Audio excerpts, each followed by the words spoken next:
아멘.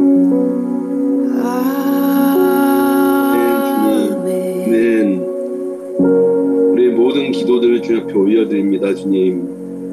우리 아프가니스탄을 위해서 기도하는 모든 분들의 기도 주님 받아주셔서 그 기도로 그 땅을 살려주시고 하나님 그 죽음의 땅에 그 어둠의 땅에 그 혼돈과 주님 공포의 땅에 그리스도의 보혈의 빛이 주님 퍼지게 하시옵소서. 예수님 주님의 보혈로서 그것을 지켜주시고 주님 그것을 방문하시고 주님의 은혜와 주님 긍휼과 자비가 그 땅을 덮어주시옵소서. 그 땅의 사람들을 덮어주시고 주님의 평안으로 주님의 백성들을 한 분 한 분 지켜주시옵소서. 그 땅에서 계속 기도하게 하시고 성령님께서 친히 운행하시고 주님의 임재로 그것을 덮어주시옵소서. 주님 예수님 이름으로 기도합니다.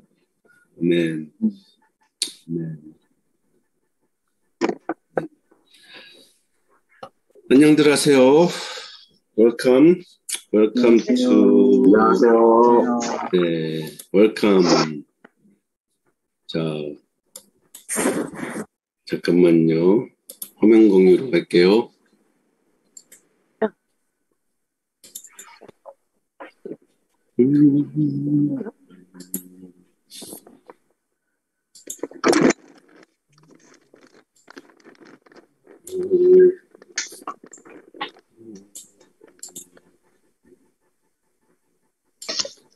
다들 잘 지내셨나? 네. 네. 네, 오케이. Thank you for answering. 우리 아까 저기 동건 형제 와이프 명희자매가 건강가정보호법 그 개정안에 대해서 올린 게 있어요. 우리 등대 그 챗룸에 올렸으니까 지금 그 소위회에서 그걸 통과시키려고 하고 있는데 결론적으로는 제가 법안을 자세히 못 봐서 모르겠지만 대충 보니까 모든 가정에 대한 그 정의나 이런 것들을 좀 넓게 잡아서 모든 사회적의 성소수자든 기타 등등의 소수자들까지 포함시키는 가정의 법으로 가정의 정의를 갖고 모든 법을 하자 뭐 이런 얘기예요. 그러니까 뭐 그대로 보기에는 좋은 법인데 지금까지 말했지만 우리가 공부하고 있는 시대 정신에 맞는 얘기입니다. 그러니까 뭐냐 하면은 성소수자들이 자기네가 차별 안 받겠다는 거 오케이. 우리도 차별하면 안 돼. 그러나 그 성소수자들이 원하는 게 사회의 기본이 되면은 우리가 원하는 거, 우리 대다수의 사람들이 원하는 기본이 아닌 거예요.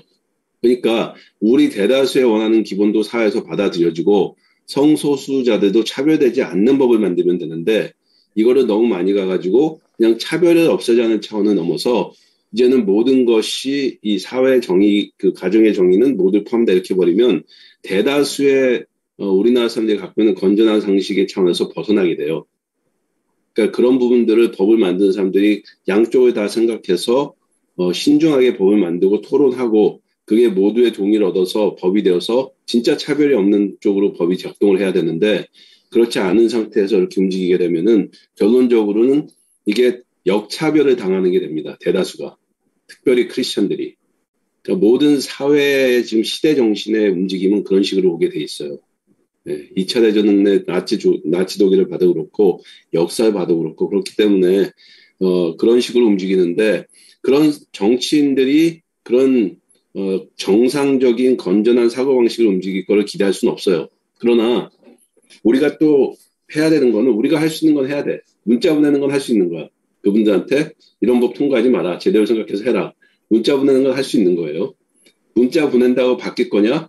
아마 문자 지금 이 법안을 생각하는 대다수의 의원들은 문자에 신경 안 쓴 사람들이야. 보수의 문자 아니면 우리 같은 사람들 생각의 문자들을 그냥 씹을 사람들이지 곰곰이 생각할 사람들은 아닐 거예요. 그러니까 의미는 없을 수 있어요. 하는 그 자체의 결과에는. 그러나 우리의 문자가 법을 바꾸고 안 바꾸고 떠나서 우리는 우리의 할 일을 했다는 게 중요해요. 우리 할 일을 했다는 거 하나하나가 내가 영적 근육을 키우는 거가 돼요. 이 시대 정신에 싸우는 거에 있어서. 오케이? 그러니까 내가 오늘 끝나고 그 명희자매가 올린 내용을 다른 챗방에도 올릴 테니까 한번 보시고 문자 보내실 수 있는 분들은 보내셔도 좋겠습니다. 오케이. 시대정신 세 번째. 오늘은 시편 2편과 시대정신 3, 이스라엘의 미래와 교회 이렇게 얘기 잡았어요. 잡았는데 일단 기본적으로 간단한 리뷰를 하겠습니다. 아주 간단한 프라미스 약속합니다. 간단해요. 자, 첫째, 우리가 올바른 시대정신과 잘못된 시대정신에 대해서 생각했어요. 하나님 나라의 시대정신, 성령님이 이끄시는 시대정신은 올바른 시대정신이고 인간들이 하나님 없이 만들어가는 시대정신은 잘못된 시대정신이다. 이거 봤죠? 두 번째, 지금 2021년의 시대정신은 시편 2편이 배경인 때예요. 왕들과 모든 사회의 리더들이 하나님과 그의 기름 부음 받은 자 예수님을 배척하는 세상이다. 이게 지금 시대정신이라는 거가 명확합니다. 3. 그들은 하나님의 법은 인류를 올가매는 족쇄라고 생각해요. 그래서 그 맨 것을 끊어버리고 그의 족쇄에서 벗어나자. 이게 시대정신의 외침이에요. 지금 세상의 시대정신의 외침. 4. 시대정신의 매개체는 결국 앞으로 나올 음녀 바빌론과 그 적그리스도의 위대한 성 바빌론인데 결론적으로는 단일 종교, 단일 정부입니다. 종교와 사상이 단일화되고 그다음에 정치와 경제와 문화가 단일화되는 단일 정부와 단일 종교를 통해서 이 시대정신이 세상을 먹어갈 거예요. 거기에 우리가 배웠던 대로 시대정신의 속삭임은 개인들한테 속삭여 자유로워라, 네 마음대로 해라, 그 다음에 네가 살고 싶은 대로 살아라, 아무 간섭도 받지 말아라. 네가 할 수 있는 모든 권리를 누릴 수 있는 사람이다. 이게 하나님의 말씀이에요. 사실은 인간은 모두가 유니크하게 한 분 한 분이 하나님 안에서 참된 자유를 누릴 수 있는 사람들입니다. 근데 시대정신의 속삭임은 그거와는 달라요. 뭐냐 하면은 방종이야. 다시 얘기해서 BTS의 메시지처럼 love yourself야. 하나님을 사랑하고 나를 사랑하는 게 아니고 그냥 love yourself야. 나만 사랑하는 거야. 그랬을 때 어떤 일이 발생하느냐. 개인주의를 부추겨서 각자의 자유로 방종하게 하여 도덕적, 윤리적 경계를 허문다. 그래서 이게 개인의 자유에 대한 속삭임을 외치다 보면 앱서드한 거, 그러니까 그 상대적이지 않고 그 영원하다고 생각하는 것들이 무너져 버려요. 그 상태가 되면 두 번째 단계로 꼭 들어오는 게 전체주의 독재 정권입니다. 뭐냐? 사회를 지탱하는 절대적 윤리와 도덕적 틀이 희미해지면 이제는 사회가 새로운 틀과 윤리 도덕을 강요할 수 있다. 사람들 생각에서 생각을 잡아주고 있는 기본적인 골격을 없애버리면 그 다음에는 자기네가 원하는 걸 심을 수 있어요. 그게 시대정신의 움직임입니다. 시대정신의 탄압의 단계들은 우리가 봤죠? 비웃음, 조금 올라가면 불편, 불리함, 조금 더 가면 벌금, 그 다음은 재산 몰수, 그 다음에 투옥, 그 다음에 순교. 요게 사회적으로 일어나는 시대정신의 탄압입니다. 역사를 보면은 이 순서가 꼭 지켜져 왔어요. 대부분. 그리고 마지막 때에도 이게 결국 이 순서대로 갈 거고 지금 그 순서에서 우리는 2단계, 3단계쯤으로 지금 가고 있어요. 이미 어떤 시대정신에 어긋나는 얘기했을 때 비웃음 받는 거는 이미 정해져 있고 거기에 이제 우리가 약간씩 불리해지는 시기에서 벌금까지 가는 이런 정도의 상황 속으로 지역마다 다르지만 가고 있는 것 같아요. 전체적으로는. 원장래일이다? 아니다. 중국에서는 이미 시작됐다. 그래서 중국의 사회신용제도, Chinese Social Credit System에 대해서 지난주에 좀 공부했고요. 그다음에 시대정신과 음모론에서 음모론이 중요한 게 아니라 이거는 음모론 뒤에서 움직이고 있는 악한 영, 사탄의 움직임 속에서 움직이는 거기 때문에 거기에 인간의 어떤 매체, 일루미나티든 프리메이슨이든 아니면 다른 특별한 엘리트 계층의 뭐 어떤 거는 이런 게 중요한 게 아니에요.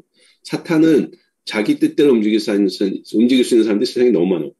사탄이 조금만 사탕을 주면 거기에 달려들 인간의 그룹들은 너무 많습니다. 그러니까 어떤 그룹이 누구가 이런 일을 하고 있다라는 걸 쫓아다니는 음모론이 중요한 게 아니에요. 근데 그럴 필요 없어요. 우린 다 알아요 이미. 사탄이 위해서 조종하고 있고 그 사탄에 놀아나는 수많은 사람들은 얼마든지 존재한다.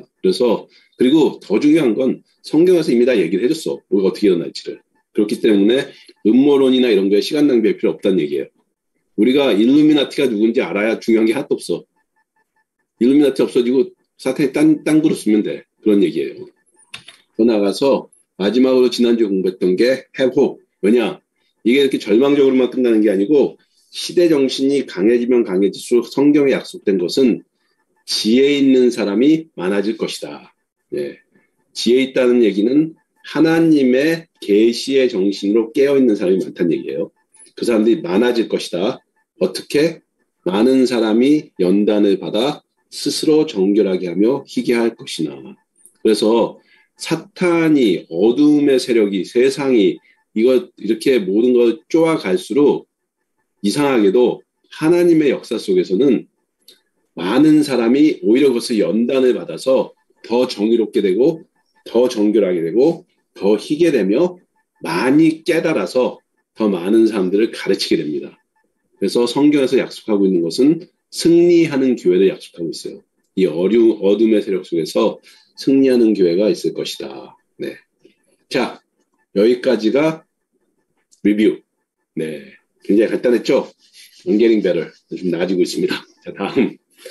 오늘은 지구적 핍박이라고 했죠. Global Persecution. 지구적 핍박. 근데 왜 세상은 모든 나라는 크리스찬을 박해하게 되는가? 시대 정신이 어떻게 기독교인의 박해로 이어지는가예요. 오케이. 네, 그거에 대해서 오늘 조금 보도록 하겠습니다. 첫째, 시대 정신이 크리스찬을 박해하게 되는 가장 큰 이유 중에 하나 첫째는 뭐냐? 예수님이 말씀하신 거에 예수 그리스도로 인해서 예수님으로 인해서요. 우리 마태복음 24장 9절을 다 같이 읽어볼게요. 시작. 그때 사람들이 너희를 죽이리니 너희가 내 이름을 위하여 모든 민족에게 미움을 받으리라. 법적 제도화된 그리고 지구적 박해. 예. 지금까지 크리스찬들이 박해를 많이 받아왔습니다. 역사를 통해서 많은 퍼세큐션들이 있어 왔는데 모든 민족에게 크리스찬이 미움을 받은 적은 없었어요. 네. 모든 민족이란 얘기는 전 세계적으로 지구적으로 크리스찬이 박해를 받게 된다는 얘기입니다. 그런 일은 아직 없었습니다. 그러나 예수님이 분명히 마태복음 24장에서 9절에서 말씀하셨어요. 그렇게 될 것이다. 언제? 24장 8절에 보면 이 모든 일이 일어났으나 이게 시작일 뿐이다라고 얘기하셨어요. 시작. 이 시작의 단계를 넘어가서 본격적으로 들어갔을 때에는 큰 사인이 모든 민족에게 크리스찬이 박해를 받는 겁니다. 근데 뭐라고 그랬죠? 거기서? 왜 박해를 받느냐?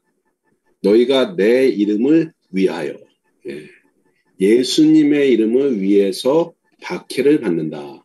즉 예수 믿는 것 때문에 박해받는다는 얘기예요. 네. 오케이.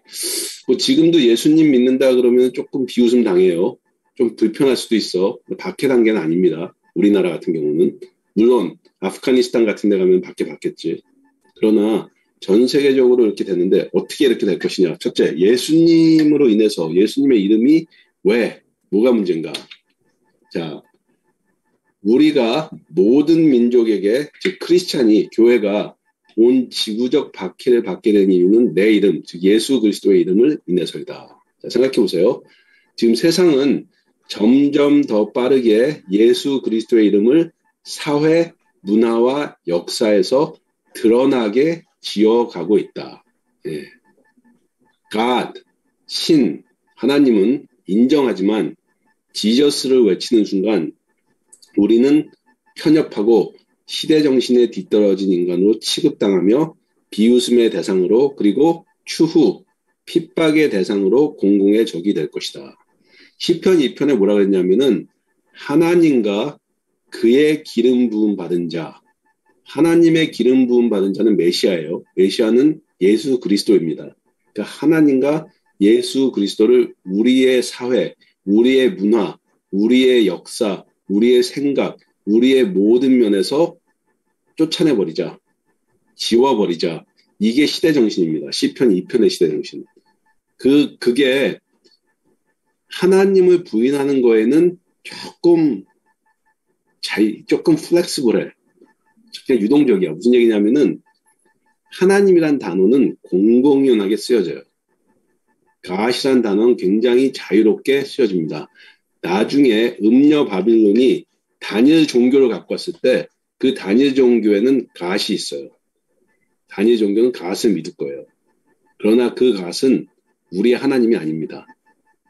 그래서 갓이라는 용어, 신이라는 용어, 하나님이라는 용어에는 약간의 룸이 있기 때문에 그거에는 그렇게 크게 반응을 안 해요. 그러나 그의 기름 부음 받은 자, 메시아, 예수 그리스도라는 분을 이름을 부르기 시작할 때는 즉각적인 반응들이 옵니다. 즉각적인 반응들.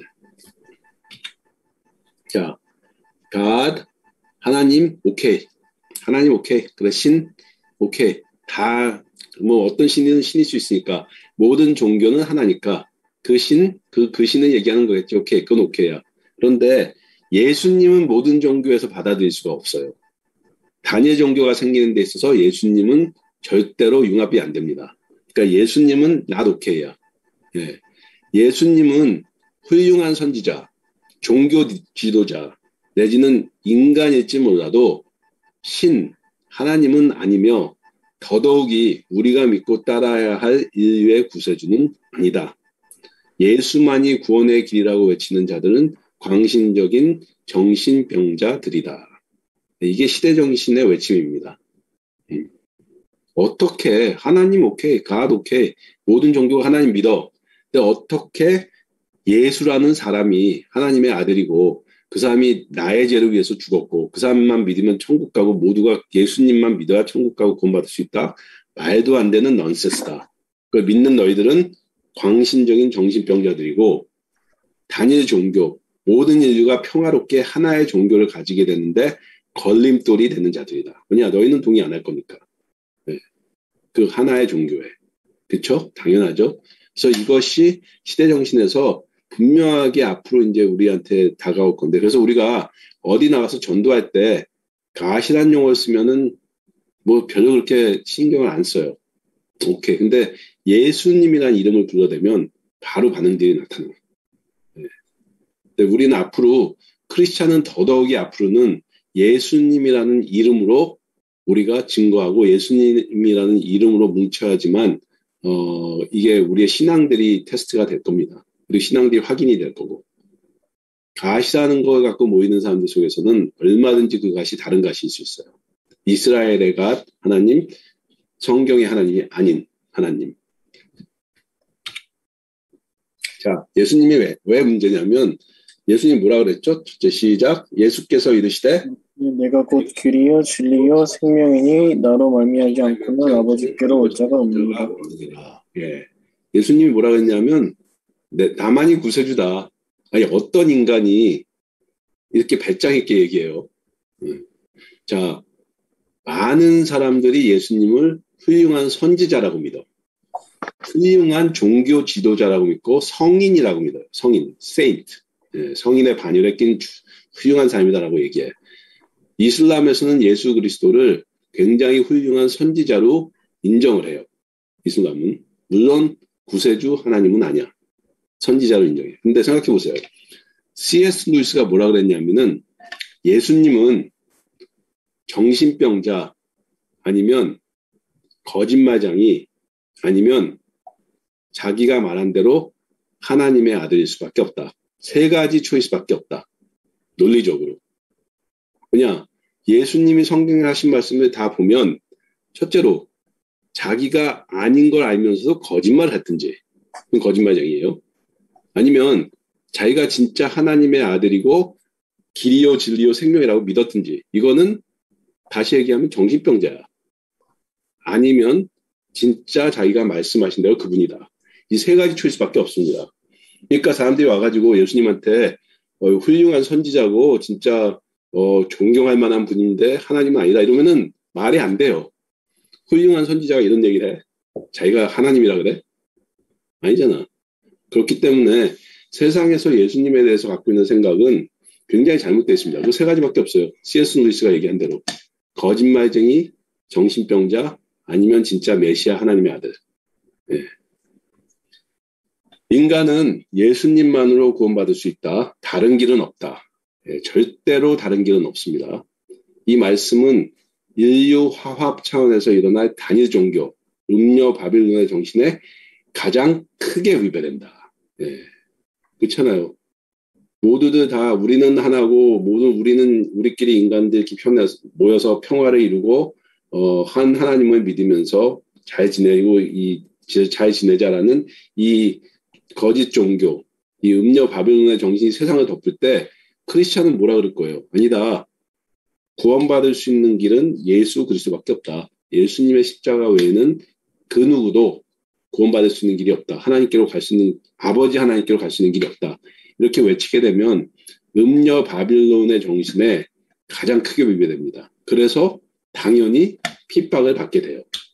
핍박의 순서는 아까 봤죠? 비웃음부터 시작해서 순교까지 쭉. 그 단계를 거쳐서 핍박받게 되는데 음녀 바빌론이 전 세계를 먹어갈수록 우리의 박해 영역이 늘어나는 거예요.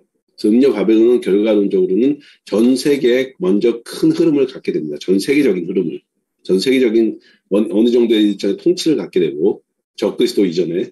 그래서 성경에 보면 음녀 바빌론이 어떻게 됐었다? 성도의 피에 취해 있다. 이렇게 됐어요. 네, 성도의 피에 취해 있다. 음녀 바빌론에 의해서 많은 크리스찬들이 박해를 받고 순교할 것입니다. 적그리스도가 나타나기도 전에. 왜냐? 이 정신에 위배되기 때문에. 시대 정신에 위배되기 때문에. 두 번째, 예수님 뭐라 그랬냐? 아버지와 나는 하나다. 요한복음 10장 10절. 이게 무슨 얘기예요? I am God. 나는 신이다. 이 얘기야. 나는 삼위일체 하나님의 성자 하나님이다. 예수님이 그렇게 말씀하신 거거든요. 예수님이 삼위일체 하나님이시면 세상은 그리고 시대 정신은 강하게 부인할 것이다. 예. 시대 정신에선 인류의 강한 의지와 선함이 세상을 구원할 것이기에 하나님이 인간사에 개입하신다는 것, 특히 성육신에서 하나님이 인간이 돼서 그것도 개입하신다는 것을 절대로 인정할 수 없어요.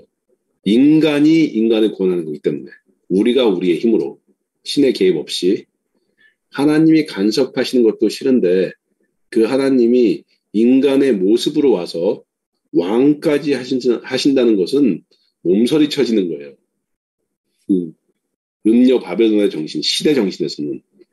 아니 하나님이 사람이 돼서 우리의 왕이 돼? No way, no way. 예, 그럴 일도 없고 그럴 가능성도 없고 그렇다 하더라도 안 받아들일 거고 우리는 인간은 하나님이 선하게 만들었기 때문에 선한 인간이 잘하면 선하게 살면은 선하게 할 수 있어. 이 정신이에요. 예. 그래서 하나님을 믿는 것 같지만 인정을 안 해. 모든 종교 하나님 다 똑같이 생각하기 때문에 신은 창조주 신이 아니라 인간이 필요해서 만든 신이야. 근데 창조주 하나님이 있고 그 하나님의 아들을 보내서 우리 인간의 모습을 보내서 우리를 구원하고 우리의 왕이 돼? No thank you. 이렇게 되는 거예요. 그래서 이거를 예수님은 신이다. 예수님만이 구원의 길이다. 이렇게 외치는 기독교인은 지극히 성경적인 말씀이기 때문에 우리는 안 외칠 수가 없어요. 그것만이 길이기 때문에. 그렇게 외치게 될 때 우리는 당연히 세상으로부터 시대 정신으로부터 엄청난 방해와 박해와 핍박과 순교까지 당하게 됩니다. 오케이. 자, 요한복음 15장 18절 20절에 예수님이 뭐라고 했냐면은 자, 세상이 너희를 미워하면 너희보다 먼저 나를 미워한 줄 알라. 너희가 세상에 속하였으면 세상이 자기 것을 사랑할 것이나 너희는 세상에 속한 자가 아니다. 우리가 핍박을 받는 이유는 우리가 세상에 속하지 않았기 때문이에요. 그리고 세상에 속한 게 아니라 예수님이 우리를 택하셔서 예수님의 백성이 됐기 때문에 하나님의 백성이기 때문에 세상이 우리를 미워하는 거예요. 세상에 속하지 않았기 때문에 내가 너희에게 종이 주인보다 더 크지 못하다는 말을 기억하라. 사람들이 나를 박해하였은즉 너희도 박해할 것이요 내 말을 지켰은즉 너희 말도 지킬 것이다. 마지막 때 많은 사람들이 우리를 박해할 겁니다. 왜냐 예수님을 박해했기 때문에. 그러나 기쁜 소식은 예수님의 말을 듣는 사람도 많잖아요. 그렇죠? 그와 같이 우리의 말도 듣는 사람이 많을 거예요. 네, 두 가지 다 할 겁니다. 그리스도의 영광에 참여하기 위해서 그리스도의 고난에 참여해야 되는 겁니다. 예수님을 박해했던 사람은 교회를 박해할 것이고 예수님의 말씀을 받아들인 사람들은 교회를 받아들일 것이고 그래서 이 마지막 때에는 대단한 박해와 대단한 붕이 같이 옵니다. 말씀드린 대로 두 가지 추수. 네. 마태복음 10장 32절 33절 예수님이 그러면서 우리한테 경고를 주세요. 뭐라고 하죠? 사람 앞에서 나를 시인하면 나도 하늘에 계신 내 아버지 앞에서 저를 시인할 것이요. 누구든지 사람 앞에서 나를 부인하면 나도 하늘에 계신 내 아버지 앞에서 저를 부인하리라. 예수님이 주시는 격려의 말씀, 경고의 말씀이라기보다는 격려의 말씀이에요. 그러니까 마지막 때, 이 어려운 때에 세상이 너를 박해할 때 두려워하지 말고 시인해라. 그러면은 네가 사람들 앞에서 어려움 속에 시인하면 나는 하나님 앞에서 너를 시인하겠다. 성경에 뭐라 그랬냐면은 우리의 몸을 죽이는 사람을 두려워하지 말고 우리의 영혼을 멸하는 자를 두려워하라고 예수님이 하셨어요. 박해하는 세상 사람들을 두려워하지 말고 하나님을 두려워하는 거야. 근데 우리는 세상 사람들한테 별 볼 일 없는 세상 사람들 앞에 예수님 시인하면은 예수님은 직접 하나님 앞에서 나를 시인하겠다는 얘기야. 어마어마한 트레이드오프입니다. 이게 굉장히 좋은 비율이에요. 확률이 아주 너무 좋아. 1불 주고 1,000원 주고 1억 원을 받는 거야. 쉽게 얘기해서. 네. 그러니까 여러분 이거를 격려의 말씀을 받으시고요. 그 다음에 누가복음 21장 28절 이런 일이 되기를 시작하거든. 지금까지 얘기했던 이 모든 일들이에요. 누가복음 21장은 마지막 때에 대한 얘기입니다. 예수님의 이런 일이 되기를 시작하거든 일어나 머리를 들라 뭐냐 너희 구속이 가까웠느니라 하시더라. 네. Lift up your head for the redemption draweth near 이렇게 돼 있어요. 머리를 들라 구원이 가까웠다. 구원이 가까웠기 때문에 기쁨으로 머리를 들라는 얘기예요. 소망으로. 그러니까 이 모든 것들이 우리한테는 약속의 시간입니다. 네, 핍박의 시간이 약속의 시간이에요. 이걸 통해서 우리는 단련되어져서 어떻게 된다? 지혜 있는 자들이 되고 정결케 되고 스스로 연단하여 정결하게 되고 희게 되고 거룩하게 되는 자들. 하나님의 영광에 참여하는 자들이 된다는 얘기입니다. 오케이. 그래서 세상이 우리를 예수님으로 인해서 미워한다. 그래서 우리는 핍박받게 돼 있다. 세상에 속하지 아니하였기 때문에. 오케이. 이해되십니까? 오케이. 자, 2번으로 넘어갑니다. 오늘의 메인 주제인데 2번은 왜 우리가 핍박을 받냐면 유대인들로 인해서 핍박을 받게 돼요. 유대인들로 인해서. 여러분들 나는 유대인들 알지도 못하고 상관도 안 하고 이스라엘 가본 적도 없고 갈 생각은 있지만 당장 갈 생각은 없고 왜 유대인들 때문에 내가 핍박을 받아야 돼? 이게 이제 여러분들의 기본 생각일 거예요. 근데 성경에서는 분명히 뭐라고 말씀하시냐? 모든 민족이 우리 미워할 건데 예수님의 이름을 인해서 미워하고 그 다음에 유대인들 때문에 우리 미워하게 됩니다. 오케이. 중요한 건데요. 누가복음 21장 20절에 보면 예수님이 유대인들한테 경고하셨어. 너희가 예루살렘이 군대들에게 에워싸이는 것을 보거든 그 멸망이 가까운 줄 알라. 자, 예수님이 이 말씀을 하신 게 AD 30년쯤인데 AD 70년에 한 번 일이 일어납니다. 로마의 군대가 와서 둘러싸요. 그래서 예루살렘이 멸망을 해. 그러니까 그때 있던 사람들은 이 말씀을 바로 받아들였을 거야. 아, 예수님이 우리한테 한 얘기구나. 40년 후에. 근데 자세히 보면 그 사람들뿐만이 아니에요. 그냥 군대들이야. 군대가 아니고 로마의 군대가 와서 예루살렘을 멸망시켰거든요. 마지막에 예언되어 있는 아마겟돈의 전쟁은 세상의 모든 군대가 모이게 돼 있어요. 그렇기 때문에 성경을 놓고 보면 이게 예수님 이후 AD 70년에 로마 장군 디도 장군에 의해서 일어난 일뿐만 아니라 그거는 하나의 그림자일 뿐이야. 마지막 때 적그리스도의 세력에 의해서 일어나는 마지막 이스라엘에 대한 박해의 얘기예요. 그때 성내 있는 자는 나갔지만 이런 그리고 나서 이 날들은 기록된 모든 것을 이루는 형벌의 날이니라. 네. AD 70년 로마의 박해 시대는 기록된 모든 것이 이루어지지 않았습니다.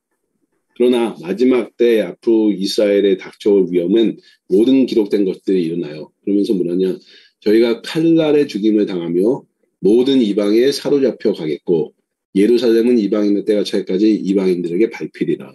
그래서 많은 사람들이 AD 70년에 로마에 의해서 멸망당하면서 이때 이방인 예루살렘 사람들이 이스라엘 사람들이 온 세상에 흩어지고 이방에 사로잡혀 갔다고 생각해요. 그림자일 뿐입니다. 마지막 때에 되면 또다시 유대인들이 칼날의 죽임을 당하며 모든 이방에 사로잡혀 갑니다. 자, 스가랴서 14장 2절에 보면 내가 열국을 모아 예루살렘과 싸우게 하리니 성읍이 함락되며 가옥이 약탈되며 부녀가 욕을 보며 성읍 백성이 절반이나 사로잡혀 가려니와. 네, 스가랴서는 바벨론 포로 시대 이후에 쓰여진 책이에요. 그럼 스가랴가 예언을 했다면, 예루살렘에 대해서 이렇게 예언했다면, 요게 이렇게 일어나게 된 거는 다시 얘기하자면 AD 70년이 가장 먼저 가까워. 그러나 AD 70년에 열국이 모아서 예루살렘을 싸우지 않았어요. 로마가 와서 싸웠지. 그래서 열국이 모인다는 얘기는 온 세계의 모든 나라들이 예루살렘 근처에 모여서 예루살렘과 싸우겠다는 얘기야. 이거는 성경에 약속된 대로 아마겟돈 전쟁의 얘기입니다. 요한계시록에 나와 있는. 그거는 마지막 때 얘기예요. 그래서 성읍이 함락되며 가옥이 약탈되며 부녀가 욕을 보며 성읍 백성이 절반이나 사로잡혀 가려니와. 또 다른 구절은 뭐라고 되냐? 3분의 1이 죽임을 당한다고 돼 있어. 3분의 1이 죽임을 당하고 남은 자들의 반이 사로잡혀가요. 이 어마어마한 핍박이 예루살렘에 일어난다는 얘기, 유대에 일어난다는 얘기, 이스라엘 나라에 전체적으로. 지금 이게 유대인들에 대해서 성경에 예언되어 있는 마지막 때의 사건이에요. 오케이. 왜 이런 일이 이렇게 벌어지느냐? 간단해. 사탄이 이스라엘을 무지하게 미워해요. For obvious reasons. 왜 미워하는지 여러분들이 상상할 수 있겠죠? 성경에 나와 있는 대로. 그래서 사탄이 이스라엘을 무지무지 미워하니까 따라서 그의 자식들도 이스라엘을 증오한다. 그리고 사탄의 뜻에 따라 이스라엘과 유대인을 말살하려고 할 것이다. 네. 지난번에 얘기했죠? 유대인이 없으면 예수님이 재림하실 수가 없어요. 성경 말씀에 예언한 대로. 주의 이름으로 오시는 이여 할렐루야 하는 게 예루살렘에서 다시 있기 전에는 예수님이 예루살렘 입성이 안 됩니다. 즉 예루살렘에 예수님을 믿는 유대인이 없으면 예수님은 자기 자신의 예언대로 예수님 자신의 예언대로 예루살렘에 오실 수가 없어요.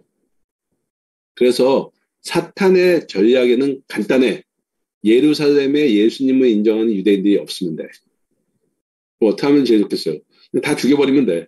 할 수만 있다면 다 죽여버리면 되는 거야. 그러면은 예수님이 못 돌아와. 그러면 자기는 영원토록 이 세상의 왕으로 살 수 있어, 사탄은. 그리고 사탄은 그렇게 할 수 있다고 믿고 있어요. 지금도. 그래서 수도 없이 시도해왔고 마지막 때 적그리스도를 통해서 어마어마하게 시도할 겁니다. 그 일을. 그래서 유대인들은 박해를 받고 잡혀가고 부녀가 욕을 당하고 절반이 죽임을 당하고 잡혀가 이런 일들이 벌어질 거예요. 자, 여러분들 잘 아신 바와 같이 양과 염소의 비유 알죠? 예수님이 내가 배고플 때 밥을 줬고 감옥에 갇혔을 때 찾아와 줬고 목마를 때 물을 줬고 옷이 없을 때 옷을 줬고 그랬으니까 너는 양이다. 그렇게 안 했으니까 너는 염소다. 마태복음 25장에서 얘기하시죠? 그러니까 사람들이 와가지고 뭐라 그러냐. 언제 내가 그랬습니까? 그러니까 예수님이 이 작은 자 하나에게 한 것이 나에게 한 것이니라 이렇게 얘기하셨죠. 자, 이거는 여러분들 아시다시피 마태복음 25장에 있는 얘기예요. 마태복음 25장은 24장에 예수님이 마지막 때에 대한 얘기 쭉 하고 나서 25장에서 비유를 4가지 얘기하셔. 24장과 25장에 들어서 4가지 비유를 얘기하시거든요. 그 마지막에 나오는 거예요. 영광의 예수님이 이미 재림하셔서 그의 보좌에 앉아서 뭐라고 되어 있느냐. 나라들을 심판할 때 나라들을 양의 나라와 염소의 나라로 나눌 것이다. 그 기준은 이 작은 자 하나에게. 근데 이 작은 자를 영어에서는 뭐라고 그랬느냐. To this least of my brethren. 나의 형제 중에 작은 자에게 이렇게 돼 있어요. 예수님은 유대인의 왕으로 와 계세요. 지금. 재림하신 유대인입니다. 예수님은. 그 예수님이 내 형제들 하나에게라는 얘기는 이스라엘에게 나라들이 어떻게 했느냐로 결정하시겠다는 얘기야. 양이 되고 염소가 되는 것을. 그래서 마지막 때 이스라엘은 엄청난 박해를 당하고 엄청난 어려움을 당하는데 그 어려움과 박해를 당하는 이스라엘을 위해서 먹을 것을 주고 옷을 입혀주고 물을 주고 그 다음에 숨겨주고 도와준 자는 양으로 칭을 받을 것이고 그렇지 않은 자는 염소가 된다는 얘기예요. 오케이. 이거는 나중에 여러분들이 나는 뭐 그때 가서 할 수 있으면 하고 안 하면 안 하고 뭐 그럴 기회가 있겠어. 내가 유대인 아무도 모르는데 이렇게 생각하죠.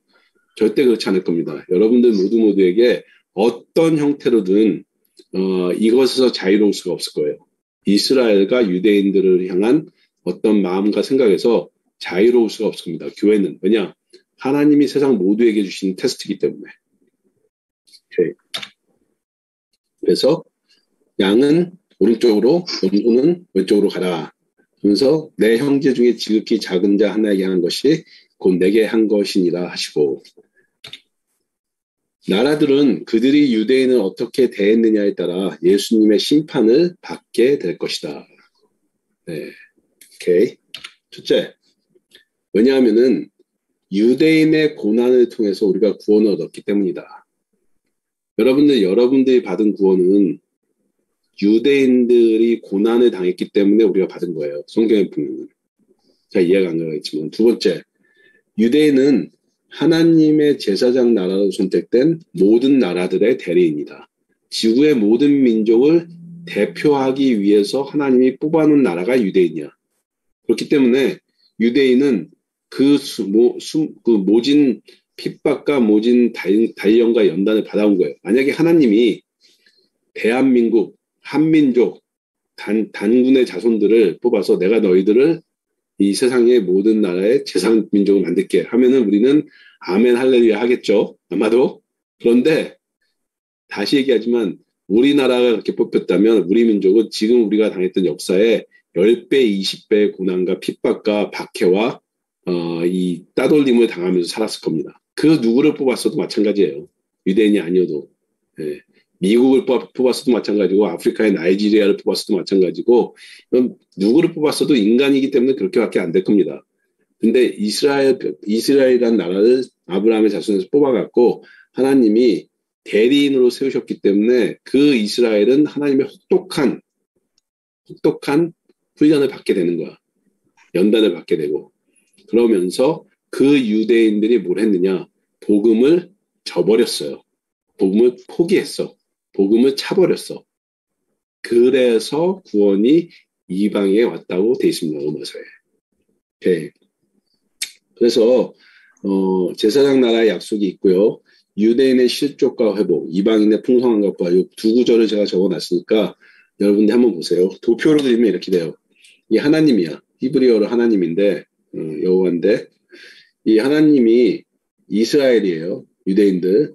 여기다 율법을 주셨어. 본보기로. 그러니까 율법을 불순종했어. 그렇죠? 구약에. 불순종하니까 하나님의 심판이 임했어. 그래서 온갖 괴로움을 당해요.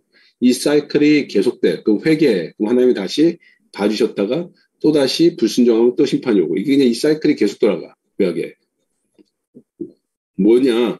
하나님이 인간한테 보여주시는 게 니네는 내 약속을 지킬 힘이 없어. 어느 나라가 돼도 마찬가지야. 이거 계속 보여주신 거예요. 그러고 나서 하나님이 율법을 완성시킬 독생자를 보내셔. 성자 하나님, 예수님을 보내세요. 그 예수님이 오니까 메시아가, 성경에 약속된 메시아가 왔는데 유대인은 거부해. 그렇죠? 거부하니까 뭐가 임해요? 심판이 임했어. 그래서 이쪽을 보면 아주 불행해. 불순종, 거부, 그리고 없는 건 심판이야. 엄청 때려 맞아. 그러면서 어떤 일이 벌어지느냐? 이 기회가 이방인들한테 전가가 돼요. 패스가 돼. 그래서 이방인들한테 가니까 이방인들은 믿음으로 예수님을 통해서 구원을 받아요. 그래서 이 사이클이 이렇게 끝이 난 거예요. 한번. 지금은 여기까지 와 있는 거야. 유대인들이 예수님을 저버렸기 때문에 성경에 의하면 그 기회가 이방인들한테 왔고 우리는 이 복잡한 율법 이런 걸 다 떠나서 그냥 단순하게 예수님의 보혈에 대한 믿음으로 구원을 받아서 하나님과 하나가 될 수 있다는 거예요. 지금 여기까지 와 있어. 그러니까 이방인들이 이 길을 갈 수 있게 엄청난 고생을 당한 게 유대인이야. 네. 근데 하나님이 이렇게 하신 이유는 뭐냐? 나중에 가서 반대로 이 이방인들 때문에 다시 유대인들이 예수님을 받아들이는 걸로 만드시려고 해요.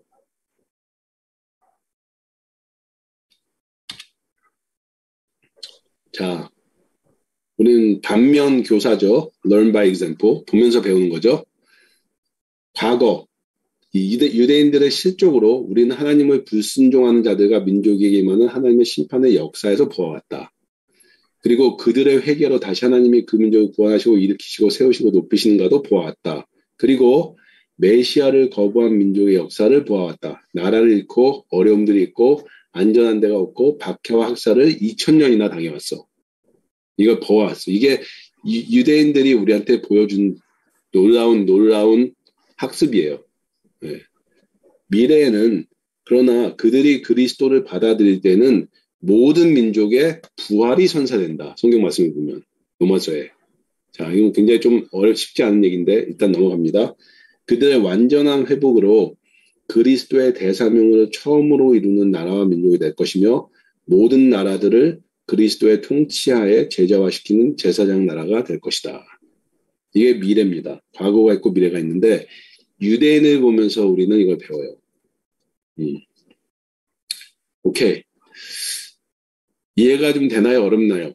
첫째로 크게 얘기한 거는 유대인들은 박해를 받을 수밖에 없는 민족이고 박해를 받아서 앞으로 더 큰 박해가 약속돼 있는 민족이야. 애석하게도 안타깝게도. 근데 그 유대인들에게 우리가 교회가 어떻게 하느냐에 따라서 나라가 민족이 개인이 교회가 어떻게 하느냐에 따라서 예수님이 그거에 걸맞는 심판을 하시겠다는 얘기예요. 판결을. 그래서 우리는 유대인을 위해서 유대인들과 함께 서 있어야 되기 때문에 마찬가지로 그들과 함께 박해받게 된다는 겁니다. 오케이, 자, 몇 가지만 좀 더 들어가 볼게요. 이스라엘은 3000년 전이나 지금이나 같은 나라 이름, 정체성을 유지하고 있고 같은 말을 이어왔고 같은 신앙을 갖고 있고 같은 땅에 거주하는 유일한 나라이며 민족이다. 이 세상에서. 네. 한국은 어때요? 5000년, 3000년 전에 우리나라에 있는 사람들 우리가 같은 정체성과 같은 나라임을 가지고 있나요?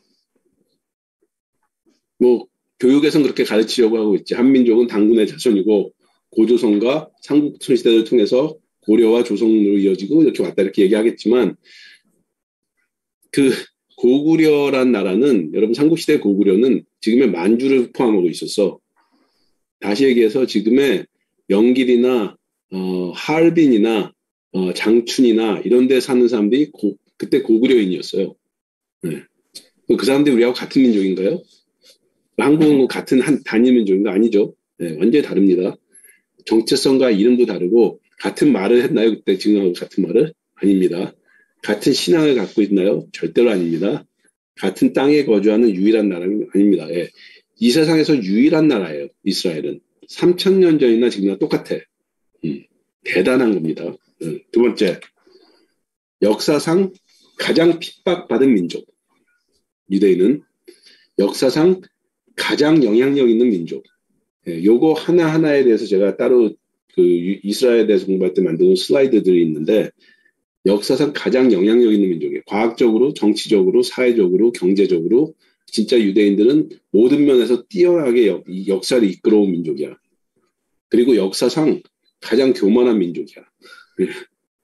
엄청나게 교만해요. 자기네가 하나님의 선택된 민족이라고 믿기 때문에 엄청나게 교만해.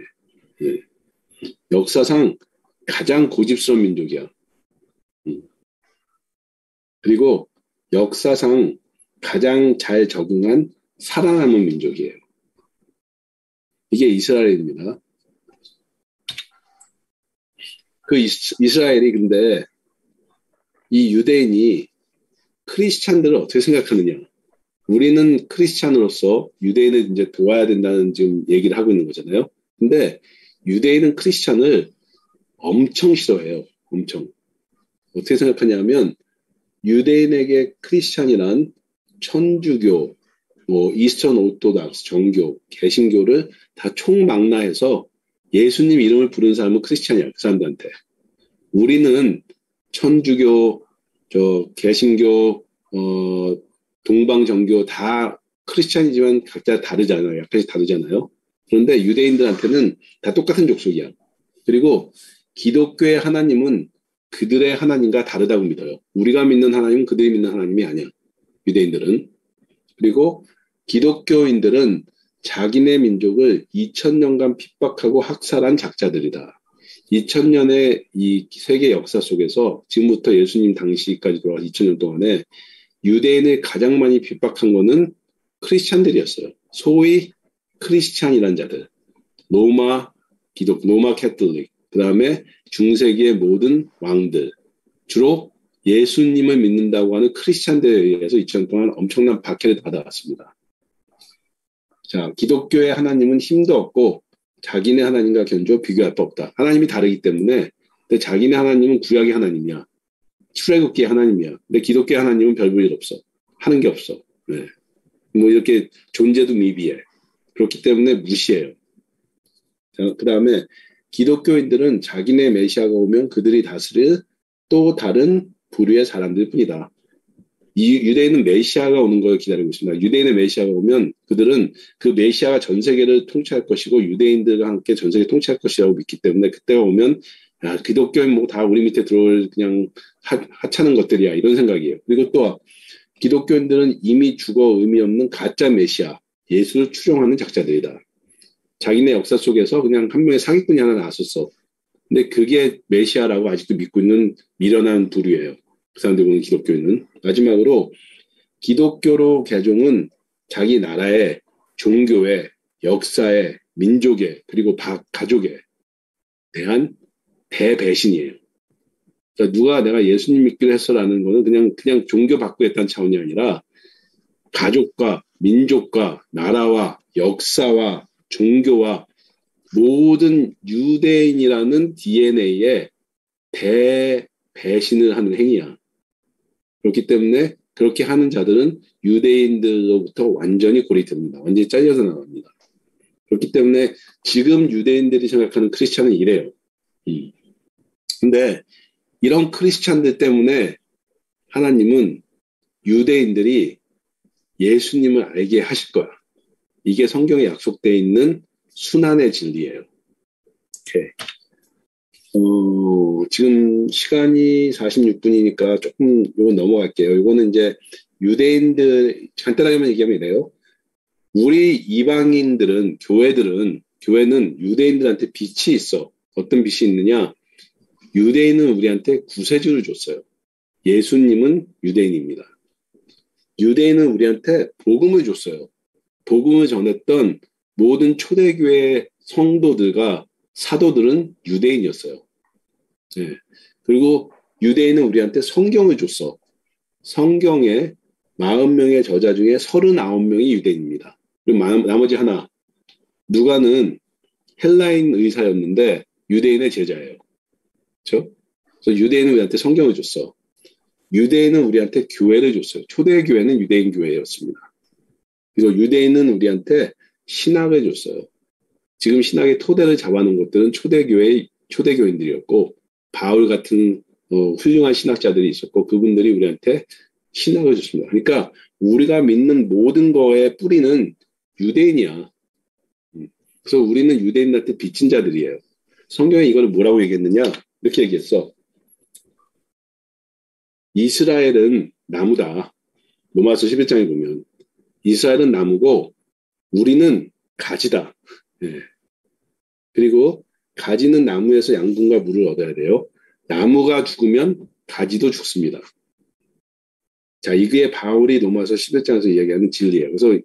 그래서 바울이 이방교회, 로마교회, 이방교회한테 뭐라 그랬냐면은 니네들 자만하지 마. 니네가 잘못하면 원래 감람나무도 이렇게 벌 주신 하나님이 가지도 못 버리겠느냐. 그러니까 자만하지 마. 너희는 그 감람나무에 접붙임 받은 돌감람나무일 뿐이다. 네 위치를 알란 얘기예요. 그러나 접붙임 받았기 때문에 하나님의 섭리에서 한 나무로 한 열매를 맺는 거로 자라나는 거예요. 그거에 대한 진리를 바울이 얘기한 겁니다. 그래서 우리는 절대로 유대인과 이스라엘을 무시하거나 그들을 내려보거나 그들에 대한 어떤 그렇다고 그들 쪽 뭐 이렇게 올려보나 이런 것도 아니지만 정확한 위치를 알아야 돼. 그들이 갖고 있는 신앙적인 위치, 역사에서의 신학적인 위치를. 또 한 가지는 유대인을 핍박해왔던 나라들은 다 망했어요. 역사상. 여기 나와 있는 이집트, 페르시아, 아시리아, 바벨론, 로마, 그 다음에 그리스. 이 나라들, 이 제국들 다 없어졌습니다. 역사적으로. 그러나 유대는 남아있어요. 마지막으로 유대인을 가장 괴롭게 할 적그리스도의 왕국도 나왔다가 없어집니다. 그러나 유대인은 남아있을 겁니다. 성경에서는 유대를 축복하는 자는, 이스라엘을 축복하는 자는 축복을 받고 이스라엘을 저주하는 자는 저주를 받는다고 되어 있어요. 그렇기 때문에 끝까지 살아남은 민족은 유대인입니다. 끝까지 그 모진 고통과 모든 걸 통해서 끝까지 살아남을 이 민족은 유대인이고요. 성경에서 이스라엘은 모든 나라들과 제국들의 무덤이라고 했어요. 무슨 얘기냐? 이스라엘을 갖고 잘못 다루는 자들은 하나님의 저주를 받게 돼 있어. 아브라함한테 약속한 것처럼. 그래서 마지막 때에도 각 나라들마다 이스라엘을 어떻게 다루느냐에 따라서 하나님의 축복과 저주가 임하게 돼 있습니다. 오케이? 자, 교회는 유대인에 대한 책임이 있어요. 어떤 책임이 있느냐? 첫째, 세계는 점점 더 이스라엘과 유대인과 함께하는 사람들과 나라들에게 어렵고 힘든 것이 될 것이다. 유대인은 앞으로 큰 핍박을 받게 돼 있고 그 유대인들과 함께하는 자들 같이 통으로 핍박을 받게 돼 있습니다. 그래서 어렵고 힘든 곳이 될 거예요. 유대인들은 2차 대전 나치의 대학살, 홀로코스트보다 훨씬 더 심한 핍박과 학살의 때를 적그리스도로 인해 맞게 될 것이다. 네. 그러면 우리는 유대인들에게 그들의 메시아이신 예수님과 그들의 복음인 천국의 복음을 돌려주어야 한다. 유대인들이 저버렸기 때문에 이게 우리한테 온 거예요. 그래서 하나님은 이방 교회들로 하여금 그것을 다시 유대인한테 돌려주게 하시려고 계획을 세워놓으셨어. 예언하셨고. 그래서 우리는 유대인들한테 메시아이신 예수님과 그들의 복음인 천국의 복음을 다시 돌려줘야 됩니다. 자, 주님이 정하신 방법이 있는데 뭐냐? 유대인들로 시기하게 하여 질투한다는 얘기예요. 유대인들이 예수님을 다시 받아들이고 천국 복음을 받아들일 건데 왜냐? 질투하기 때문에. 이게 하나님의 방법입니다. 그들이 갖고 있지 않은 영성과 하나님과의 친밀함으로 그들을 죽기까지 사랑하는 교회의 모습으로. 네. 설명을 좀 할게요, 이거는. 자, 교회는 또 유대인과 함께하는 운명을 타고났어요. 어떻게 타고났느냐? 보세요. 유대인의 하나님이 우리의 아버지 하나님이야. 유대인의 하나님이 우리의 아버지 하나님이에요. 같은 하나님입니다. 둘째, 유대인의 왕이 우리의 주님 예수님이에요. 유대인의 도성 위에 우리의 영원한 집인 새 예루살렘이 먼저 임합니다. 예루살렘 위에 새 예루살렘이 임해요. 그래서 우리는 유대인의 캐피탈 시티, 수도에서 그 위에서 같이 살아야 돼. 적어도 1000년 동안은. 그 다음에 그게 지구하고 합해지면 지구에서 같이. 이렇게.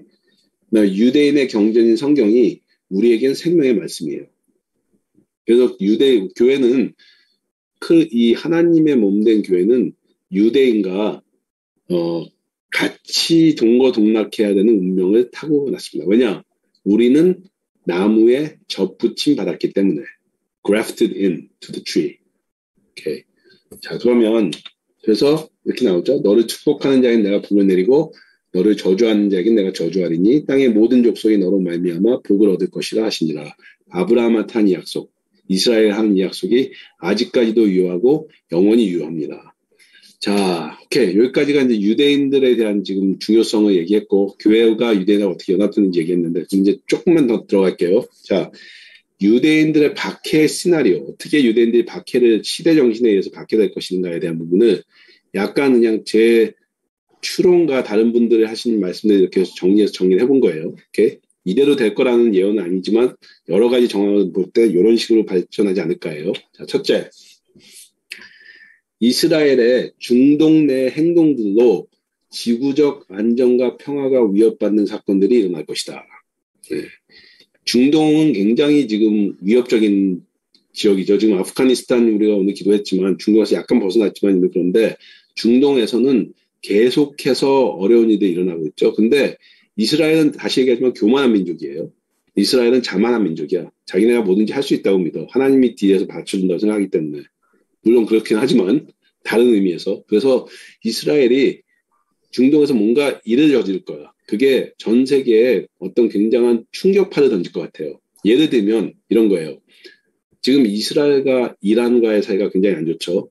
근데 이란이 지금 계속해서 뭘 하고 있냐면 핵무기를 계속 만들고 있어.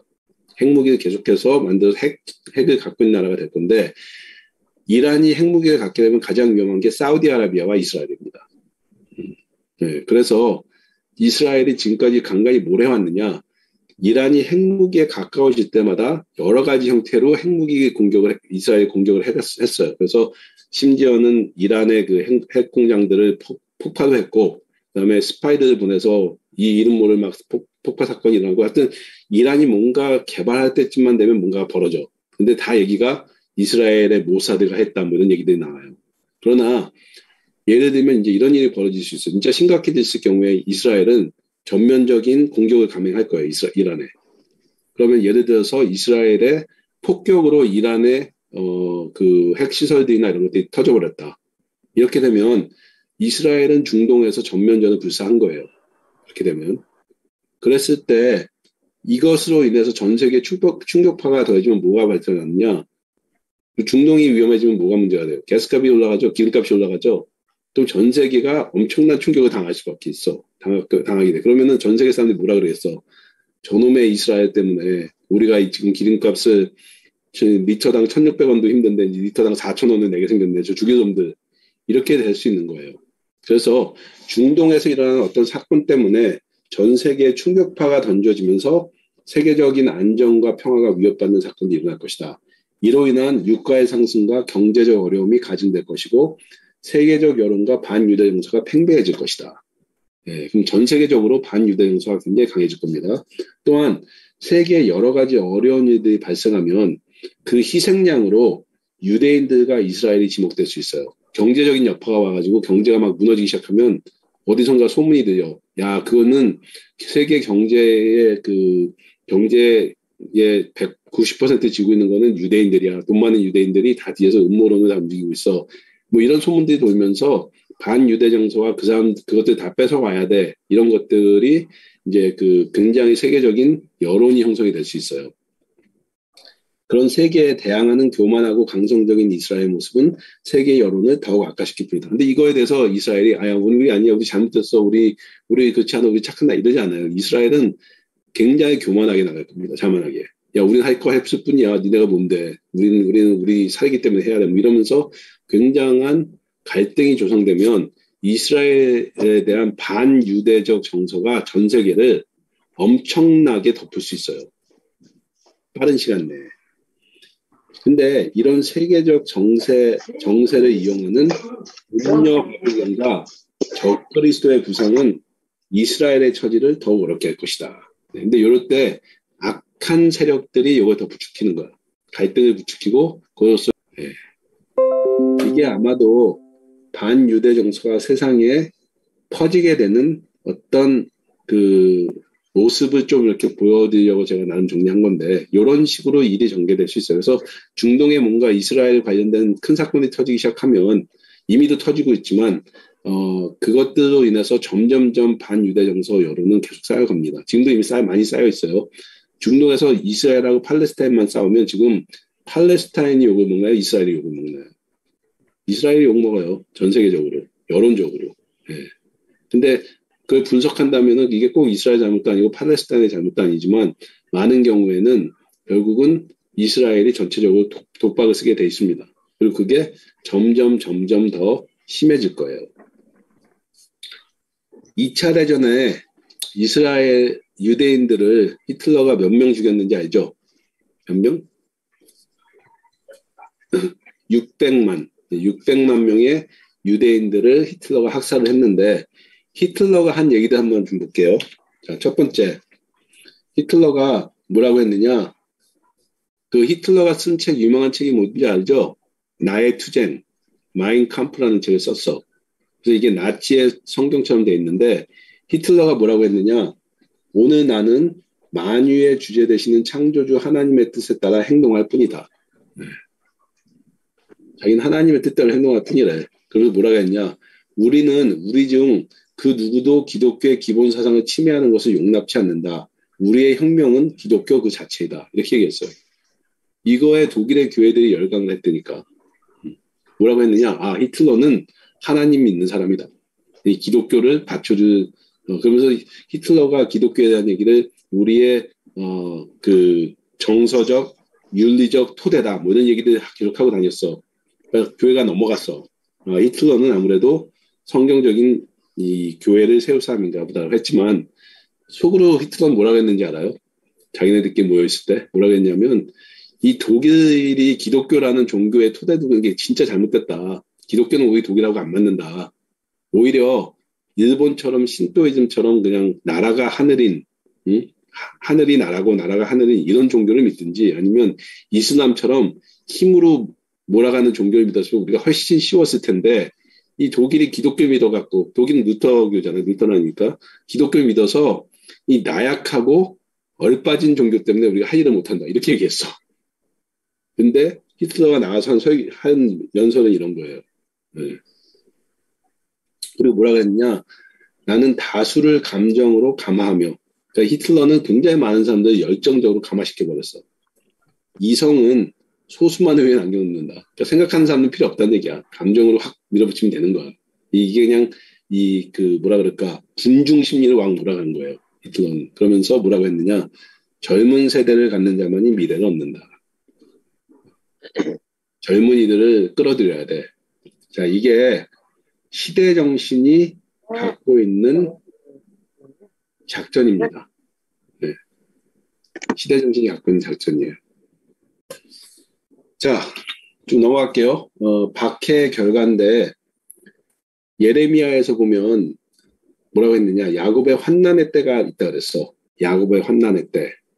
그리고 그 야곱의 환난의 때에서 하나님이 이스라엘을 구원해내시면 그때에는 이스라엘이 돌아와서 태평과 안락을 얻을 것이라 너를 두렵게 할 자 없어. 그때는 완전하게 구원받는다는 얘기예요. 이스라엘이 완전하게 구원받는 때는 환난의 때를 통과한 다음이야. 그래서 예레미야 이런 말씀을 주셨는데 이게 박해의 결과입니다. 그러니까 이 시대 정신이 이스라엘을 박해할 때 어떤 결과가 벌어지느냐. 자, 유대인의 포로화. 성경에서는 이스라엘이 유대인이 난민으로 흩어지고 박해받고 포로로 잡혀갔다 구출되어 회복하는 사건을 여러 군데에서 묘사하고 있다. 더 정확하게는 한 39절 정도가 있어요. 39절 정도가 유대인이 포로가 됐다가 풀려날 것이다. 이런 얘기들이 있어. 어떤 사건에 대해서 한 성경이 39절씩 얘기하는 것은 드물어요. 굉장히 중요한 얘기입니다. 그리고 역사상 이런 일은 여러 번 있어 왔다. 바벨론의 포로 생활, 로마에 의한 멸망과 2000년 동안의 유리 방황, 중세의 가혹한 유대인 탄압의 역사들, 그리고 히틀러의 나치 독일에 의한 대학살. 그러니까 역사에 이 성경이 묘사된 것 같은 일은 많이 벌어졌었어. 그러나 이 모든 것은 마지막 때 적그리스도에 의해 일어날 무시무시한 탄압의 그림자들이고 정작 야곱의 환난의 때라고 정해진 핍박의 날은 아직 미래의 일이다. 네. 예수님은 마태복음 24장 21절 22절에서 그 날들을 감하지 않으셨다면 아무도 살아남지 못했을 거라고 하시며 그날의 혹독함을 예언해 주셨다. 그 환난의 날에 유대인은 흩어지며 박해당하며 학살당하고 그리고 포로로 잡혀가 나치 산하의 컨센트레이션 캠프, 그렇죠? 포로 수용소 같은 끔찍한 생활들을 다시 하게 될 것이다. 이게 야곱의 환난의 때에 남아있는 거예요. 그래서 볼까요? 이사야서 42장 6절 22절에 하나님 여호와께서 이같이 말씀하시되 나 여호와가 의로 너를 예수님 너를 불렀은즉 내가 내 손을 잡아 너를 보호하며 너를 세워 백성의 언약과 이스라엘의 언약과 이방의 빛이 되게 하리니 이렇게 얘기하셨어요. 내가 소경의 눈을 밝히며 갇힌 자를 옥에서 이끌어내며 흑암에 처한 자를 간에서 prison houses 그러니까 포로 수용소에서 나오게 하리라. 이게 예수님이 하신 일이라는 얘기예요. 언제? 재림하셨을 때. 자, 예수님은 이거를 처음 오셨을 때 약간 인용하셨어요. 그렇죠? 누가복음 4장에서. 그러나 그때는 영적으로 인용하셨어. 그러나 마지막 때 재림하신 피지컬리, 물리적으로 이것을 이행하실 겁니다. 여호와께서 자기의 의로우심이나 기쁨으로 그 교훈을 크게 하며 존귀케 하려 하셨으나 이 백성이 이스라엘이 도적 맞으며 탈취를 당하며 굴 속에 잡히며 옥에 갇히도다. 노략을 당하되 구할 자가 없고 탈취를 당하되 도로 주라 할 자가 없도다. 너희 중에 누가 일에 기울이겠느냐, 누가 장례사를 상가듣겠느냐 했는데요. 보세요. 유대인의 사로잡힘과 핍박을 예언하는 성경 구절들. 정리 쫙 해놨죠? 찾아보세요. 누가복음 4장 18절 19절은 예수님이 제일 먼저 하신 설교입니다. 첫 번째 인용하신 성경 구절이고 이사야서 61장을 인용하셨어요. 그래서 간단하게 인용하셨고 61장을 보면 조금 더 많이 나와 있습니다. 근데 뭐라고 했느냐? 가난한 자에게 복음을, 포로된 자에게 자유를, 눈먼 자에게 다시 보게 함을, 눌린 자를 자유케 하고. 그러면은 뭔가 영적으로 뭐 힘든 사람들 이렇게 예수님이 구원해 주시겠다 이런 것만 받아들일 수 있죠. 이사야서를 보면 굉장히 더 물리적이에요. 가난한 자에게 아름다운 소식, 마음이 상한 자를 고치고, 포로된 자에게 자유, 갇힌 자에게 노임, 은혜의 해와 하나님의 신원의 날, 하나님의 복수의 날을 전파한다. 예수님이 오셔서 하나님의 복수를 하진 않으셨습니다. 네, 그 복수는 재림의 시대에 남겨져 있어요. 슬픈 자를 위로하되 무릇 시온에 슬퍼하는 자에게 화관을 주어. 그냥 슬퍼하는 자들의 화관을 주고 희락의 기름으로 슬픔을 대신하여 찬송의 옷으로 근심을 대신하고 의의 나무 곧 여호와의 심으신 바 그 영광을 나타낼 자라 일컬음 얻게 하려 하십니다. 이거는 마지막 때 일어날 일입니다. 그래서 예수님이 오셔서 결국은 갇힌 자들, 눌린 자들, 포로된 자들, 눈먼 자들 이런 사람들을 구원하신다는 얘기가 성경에 누누이 있어요. 그리고 다시 얘기하지만 이스라엘이 포로로 사로잡혔다가 핍박을 당하고 구원받는다는 구절들이 굉장히 많아.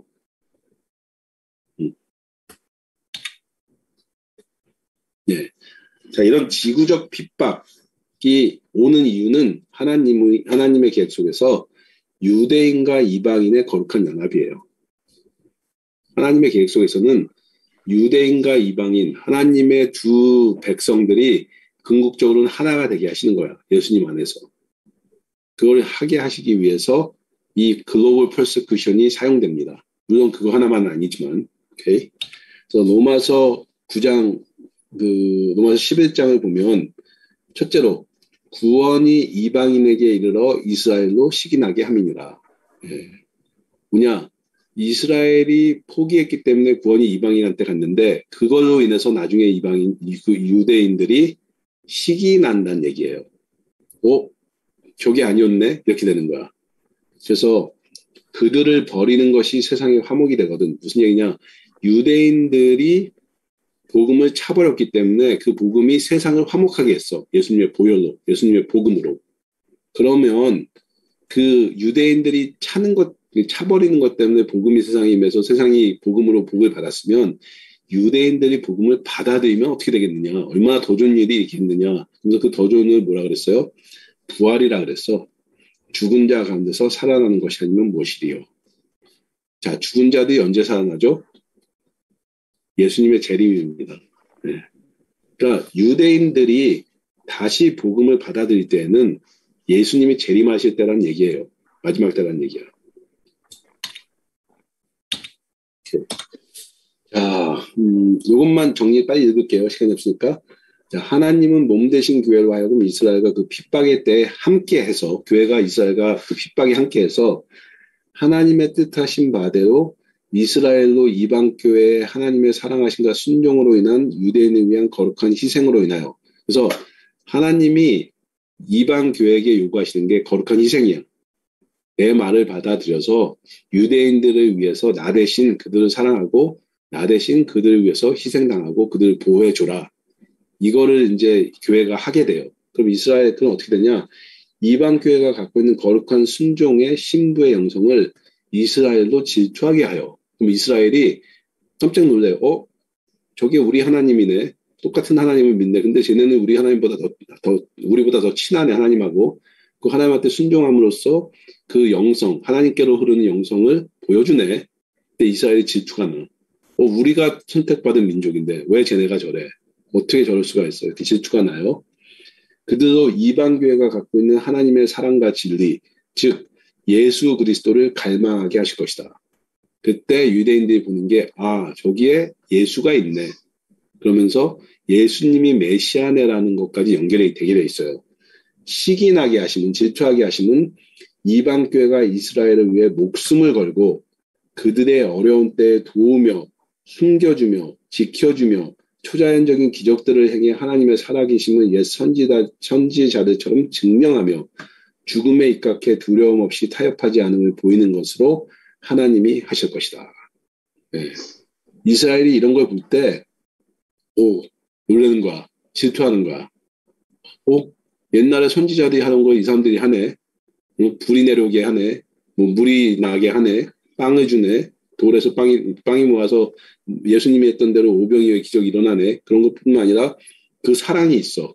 그 영성이 있어. 이걸 보면서 이스라엘 유대인들한테 깊은 탄식이 넘어와요. 저게 어떻게 된 거지? 저기 진리인가? 이게 되는 거야. 그래서 주님은 교회로 하여금 나치에 대항하여 이스라엘을 도운 코리텐붐 여사의 사역의 모델과 코리텐붐이란 분이 있었어요. 찾아보세요. 그분이 그 유대인들을 위해서 당했던 그 어떤 일들이 있는데 그걸 사역의 모델을 보면 돼. 이런 사역들, 이런 도움, 이렇게 도와주는 거구나. 그래서 하나님이 원하시는 거는 그 코리텐붐의 사역의 모델과 나치의 악함을 성경에 입각해 증명하며 순교한 보네포 목사님의 메시지의 모델. 그래서 사역과 메시지가 있습니다. 근데 사역은 코리텐붐의 사역을 보면 돼. 메시지는 보네포 목사님이 외쳤던 메시지를 보면 돼. 이게 나치 독일에 대항하여 유대인들을 위해서 애썼던 사람들의 크리스찬들의 모습이에요. 이 두 모델로 하나님은 교회에 풀어놓아서 교회가 준비되어지기를 원하신다. 이제 우리가 준비해야 될 때입니다. 교회가. 코리텐붐의 사역과 그 다음에 보네포 목사님의 메시지로 교회가 이 어려움 속에서 유대인들과 어떻게 협조하며 도와주며 나아가고 그들로 하여금 시기 질투가 나게 하는가. 이거에 대한 모델을 하나님이 이미 주신 거예요. 이스라엘로 시기 나게 하기 위해 구원이 이방인에게 온 것이다. 로마서 11장 11절입니다. 아까 예든 대로. 로마서 11장 11절을 좀 풀었으면 그렇게 돼요. 이방인들이 구원받은 거는 궁극적으로 이스라엘로 시기하게 하기 위함이야. 그래서 이사야서 42장 23절 마지막에 보면 이런 얘기 있어요. 너희 중에 누가 이 일에 귀를 기울이겠느냐? 누가 장례사를 삼가 듣겠느냐? 이 장례사를 삼가 듣겠느냐는 무슨 얘기냐면 이미 예언된 예언의 말씀을 너희 중에 누가 심각하게 듣고 준비하겠느냐예요. 예수님이 우리한테 교회에게 지금 주시는 메시지는 get ready. 준비해라. 어떤 거를 위해서? 내 이름을 위해서 너희가 핍박받는 거. 이스라엘을 위해서 너희가 같이 핍박받는 거. 그때를 준비해라. 이렇게 말씀해 주시면서 누가 이 일에 귀를 기울이겠느냐? 누가 장례사를 삼가 듣겠느냐? 네. 시대 정신은 크리스찬들을 박해하는 것으로 아주 빠르게 움직이고 있습니다. 그리고 박해의 이유는 예수 그리스도의 이름과 유대인들이 될 것이에요. 우리는 예수님의 이름을 고백하며 유대인들을 위해서 그들과 함께 서서 그들을 돕는 자들이기 때문에 세상으로부터 시대 정신으로부터 핍박받을 수밖에 없는 운명에 처해 있습니다. 근데 그것이 하나님의 계획이에요. 그것을 통해서 유대인들로 시기나게 해서 유대인과 이방인이 예수님 안에서 하나로 연합할 때 부활, 즉 예수님의 재림이 임합니다. 오케이? 네, 1시간 안에 끝내려고 했는데 1시간이 좀 넘었네요. 여기까지 하고 잠깐 기도하고 그다음 오늘 끝낼게요. 말씀은 하나님 감사합니다. 주님 마지막 때 코리텐붐 여사의 그 사역의 모델, 보네포 목사님의 그 메시지의 모델 지금 교회에 풀어주시고 나에게 풀어주시옵소서. 내 마음속에 주님을 위해서 예수님의 이름을 위해서 주님의 사랑하시는 이스라엘을 위해서 내가 그 갭에 서서 중보하는 자들 되겠습니다. 라고 외치는 여기 있는 한 분 한 분 되게 하셔서 이사야서 42장에 말씀하신 이 말씀 누가 이 말에 귀를 기울이겠느냐에 내가 여기 있나이다라고 고백하는 우리를 만들어 주시옵소서. 예수님 이름으로 기도합니다. 아멘.